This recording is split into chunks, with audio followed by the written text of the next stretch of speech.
నమస్తే, welcome to special story. Amaravati నుండి దాదాపు 150 కిలోమీటర్ల దూరంలో ఉన్న ఆంధ్రప్రదేశ్లోని పశ్చిమ గోదావరి జిల్లాలోని మాధవరం సైన్యంలో పనిచేయడానికి తన మనుషులను పంపి 300 సంవత్సరాల చరిత్రను కలిగి ఉంది. ప్రస్తుతం ఈ చిన్న గ్రామం నుండి దాదాపు 109 మంది వ్యక్తులు సైన్యంలో పనిచేస్తున్నారు. పోరాడడానికి ఎంచుకునే వారికి జీవితంలో ఒక ప్రత్యేక రుచి ఉంటుంది. అది రక్షితులకు ఎప్పటికీ తెలియదు.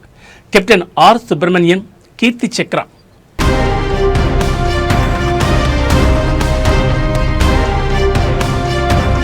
దాని గంభీరమైన రైఫిల్ మరియు హెల్మెట్ యుద్ధ స్మారక చిహ్నం వెనుక ఆసక్తికరమైన నేపథ్యం లేకపోతే మాధవరం సాపేక్షంగా అసాధారణమైన గ్రామం అయ్యేది.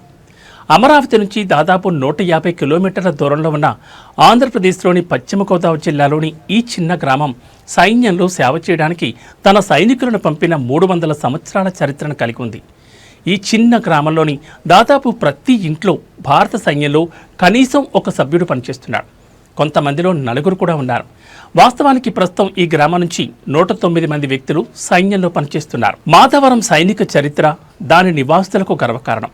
ఈ గ్రామం 17వ శతాబ్దపు గజపతి రాజవంశ పాలకుడు పోసపాటి మాధవర్మ బ్రహ్మకు రక్షణ స్థావరం. అతను ప్రస్తుత ఒరిస్సా మరియు దక్కన్ పీఠభూమికి అధ్యక్షత వహించాడు. ఈ గ్రామం పేరు ఎవరి నుండి వచ్చిందో ఆ రాజు అరుకొల్లు గ్రామంలో ఒక సైనిక పట్టణాన్ని కూడా స్థాపించాడు. అక్కడ నేటికి శిథిలావస్థలో ఉన్న కోట ఉంది.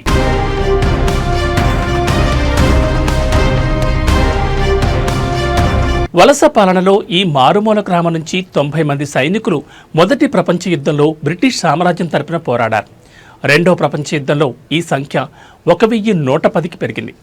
రావ్ బహదూర్, పల్లకి సుబేదార్, ఘోడ సుబేదార్ మరియు విక్టోరియా క్రాస్ మెడల్ వంటి బిరుదులను పొందిన సుబేదార్ వేంపల్లి వెంకటాచలం వంటి చరిత్ర నుంచి వచ్చిన స్థానిక వీరులకు కూడా ఈ గ్రామం గొప్ప గౌరవాన్నిస్తుంది. సుబేదార్ వేంపల్లి వెంకటాచలం కుటుంబం మాధవరం సైనిక సంప్రదాయాన్ని ప్రతిబింబిస్తుంది.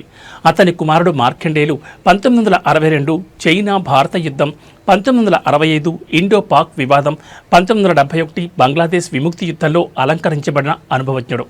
అతని మనవడు సుబ్బారావు నాయుడు ఇటీవల భారత సైన్యంలో హవిల్దార్గా పదవి విరమణ చేశారు.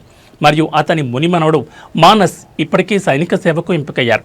దేశానికి సేవ మా రక్తంలోనే ఉంది మరియు అది కొనసాగుతుంది. స్వతంత్ర భారతదేశం చేసిన ప్రతి యుద్ధంలోనూ సైనిక మాధవరం సైనికులు భాగమయ్యారు.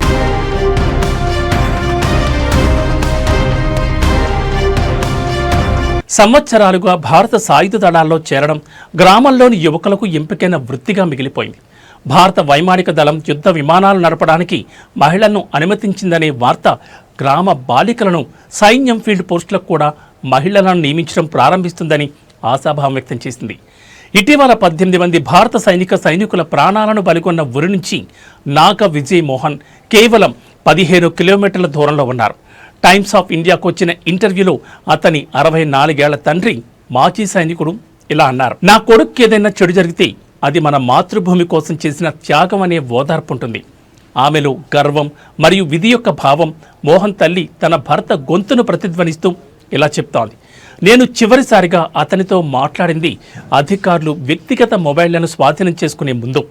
యుద్ధభూమిలో ధైర్యంగా, బలంగా, గర్వంగా ఉండమని నేను అతనికి చెప్పాను. ఆసక్తికరంగా గ్రామ ప్రవేశం ద్వారం వద్ద ఉన్న పోలేరమ్మ ఆలయాన్ని మాధవరం కుటుంబాలు గౌరవిస్తాయి. సైనికులు తీసుకున్న దేవత ఆశీర్వాదం యుద్ధభూమిలో వారిని రక్షిస్తుందని నివాసితులు నమ్ముతారు. మాధవరంలో 1180 మంది సభ్యులతో కూడిన మాజీ సైనికుల సంఘం కూడా ఉంది. చాలామంది సభ్యులు పదవీ విరమణ తర్వాత పౌర జీవితానికి మారారు. వారు చిన్న వ్యాపారాలు నడుపుతారు, జాగ్రత్తగా చూసుకుంటారు. ఇది ఇవాటి స్పెషల్ స్టోరీ. మరో ఇంట్రెస్టింగ్ టాపిక్తో మళ్ళీ కలుద్దాం. నమస్తే.